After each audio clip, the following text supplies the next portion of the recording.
अस्सलाम वालेकुम। मैं महबूब अली मुगल। आज हम डिस्कस करने जा रहे हैं थर्मोडायनेमिक्स और थर्मोडायनेमिक्स से रिलेटेड जो लॉ है आपका फर्स्ट लॉ ऑफ थर्मोडायनेमिक्स। तो पहले हमें पता होना चाहिए कि थर्मोडायनेमिक्स है क्या। भाई थर्मोडायनेमिक्स जो है वो ब्रांच है फिजिक्स की। It deals with the study about the transformation of heat energy into mechanical energy. तो फर्स्ट हम उसको डिस्कस करने जा रहे हैं कन्वर्जन को। तो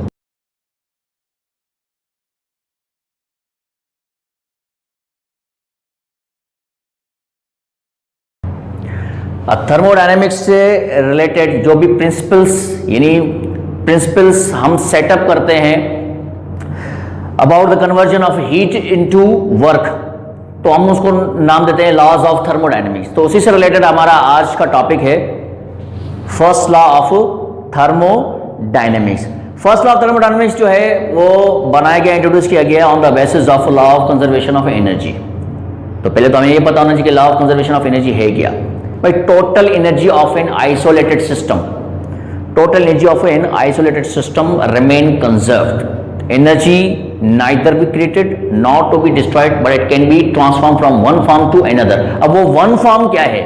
वो वन फॉर्म आपकी हीट और अदर फॉर्म आपकी वर्क। इन दोनों के दरमियान कन्वर्जन हमें डिस्कस करना है। इन्हीं law of conservation of energy को इंप्लीमेंट करना है ऑन थर्मोडायनेमिक्स, जो कि आपका बन जाता है फर्स्ट लॉ ऑफ थर्मोडायनेमिक्स। अब मैं आपको कंसीडर करता हूं एक सिस्टम समझाने के लिए।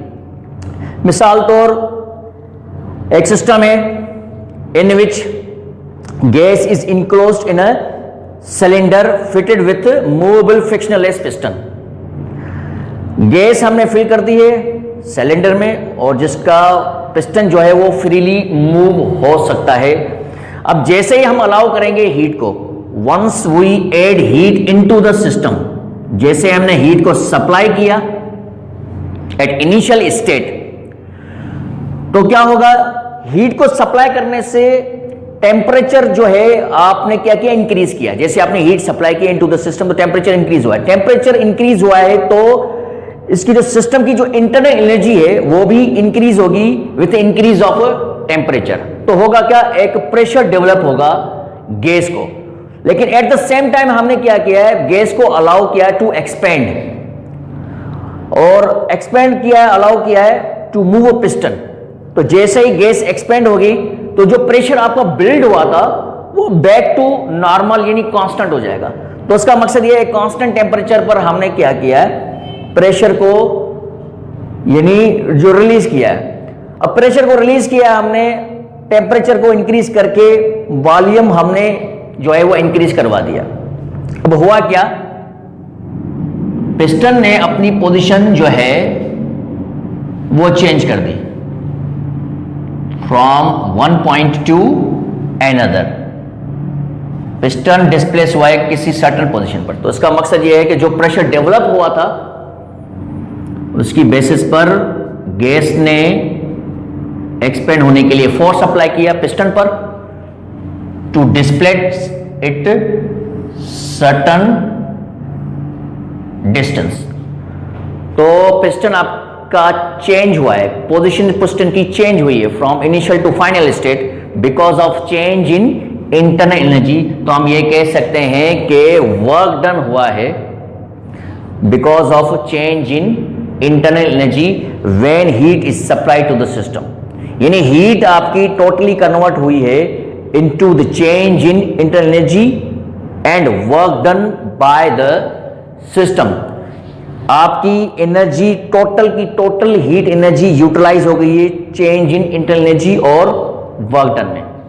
तो फर्स्ट लॉ ऑफ थर्मोडायनेमिक्स को हम on the basis of law of conservation of energy इसको ऐसे भी लिख सकते हैं, the change in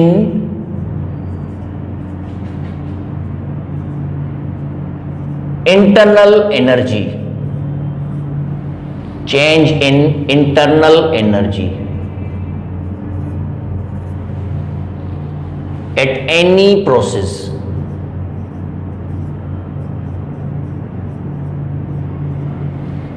is equal to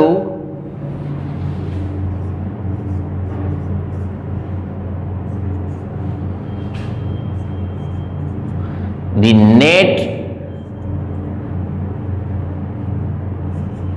heat flows into the system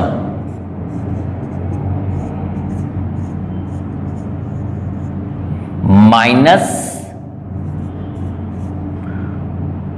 work minus total work done by the system। इसका मकसद यह है कि इनिशियल स्टेट पर हमने क्या किया है, इनिशियल स्टेट पर हमने हीट सप्लाई की है।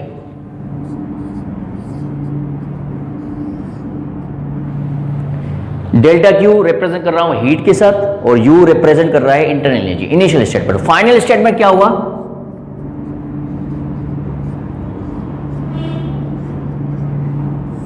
फाइनल स्टेट में जैसे ही मैंने हीट सप्लाई की तो सिस्टम की इंटरनल एनर्जी इंक्रीज हुई है इनिशियल स्टेट पर, लेकिन एट द सेम टाइम मैंने गैस को अलाउ किया है टू एक्सपेंड, तो वर्क डन हुआ है बाय द सिस्टम।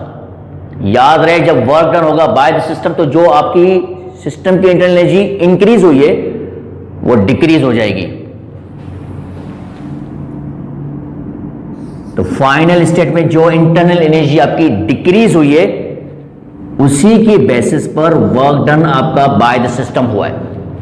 तो this is your equation number 1, this is your equation number 2। दोनों को मैं करता हूं आपस में सब्ट्रैक्ट। तो सब्ट्रैक्ट करने से सब्ट्रैक्ट करता हूं, सब्ट्रैक्ट इक्वेशन 1 फ्रॉम इक्वेशन 2। तो UF minus UI delta W minus delta Q। अब ये final minus initial, final minus initial है, लेकिन मैंने कहा है थोड़ी देर पहले कि मैं इसको ऐसे भी लिख सकता हूं, इनिशियल माइनस फाइनल। तो ये आपका हो जाएगा delta Q minus delta W। मैंने थोड़ी देर पहले आप लोगों को कहा था कि इनिशियल स्टेट पर आपने हीट सप्लाई की, सिस्टम की इंटरनल एनर्जी इंक्रीज हुई है, और फाइनल स्टेट पर सिस्टम की इंटरनल एनर्जी डिक्रीज हो गई to do work done by the system हुआ है। क्यों? क्योंकि हमने गैस को एक्सपेंड, गैस जब भी एक्सपेंड होगी तो सिस्टम की इंटरनल एनर्जी आपकी डिक्रीज होगी। तो इस हिसाब से जो इनिशियल स्टेट पर जो आपकी इंटरनल एनर्जी थी वो इंक्रीज थी, फाइनल स्टेट पे आपकी इंटरनल एनर्जी डिक्रीज हुई है। तो हम इसको कह सकते हैं delta Q minus delta W। इस बेसिस पर हमने स्टेटमेंट को डिस्कस किया है।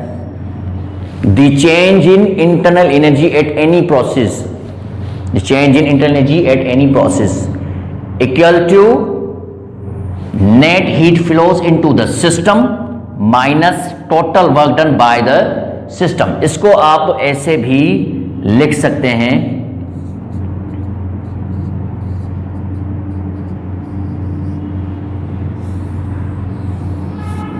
amount of heat supplied to the system is equals to change in internal energy, the sum of change in internal energy and total work done by the system।